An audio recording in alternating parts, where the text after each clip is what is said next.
जय गुरुदेव। जैसे कि गुरुदेव सदैव सत्संग में बताते हैं कि सुन लो चतुर सुजान, निगुरे नहीं रहना, निगरा होता हिय का अंधा, खूब करे संसार का धंधा। हमारा शरीर नश्वर है लेकिन हमारी आत्मा अमर है। हिंदू धर्म में आत्मा को परमात्मा का अंश माना गया है जो अनंत और अविनाशी है।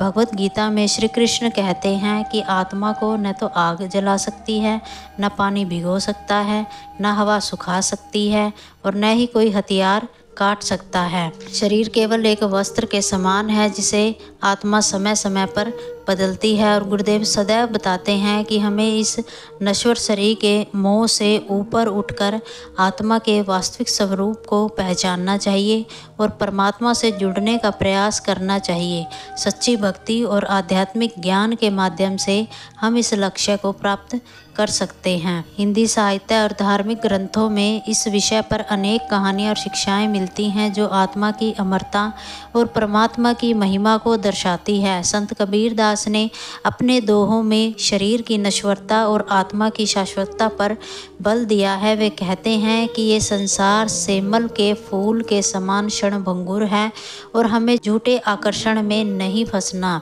गरुड़ पुराण में मानव शरीर की महिमा और मोक्ष धर्म का विस्तार से वर्णन किया गया है जो हमें जीवन के अस्थायी स्वरूप और आत्मा की अमरता की ओर ध्यान दिलाता है। श्रीमद् भगवत गीता में श्री कृष्ण अर्जुन को आत्मा की अमरता और शरीर की नश्वरता के बारे में समझाते हैं जिससे हमें यह ज्ञान मिलता है कि आत्मा सदा अविनाशी है जबकि शरीर नष्ट होने वाला है। हमें अपने नश्वर शरीर से अधिक आत्मा और परमात्मा के संबंध पर ध्यान केंद्रित करना चाहिए जो शाश्वत और सत्य है। जय गुरुदेव।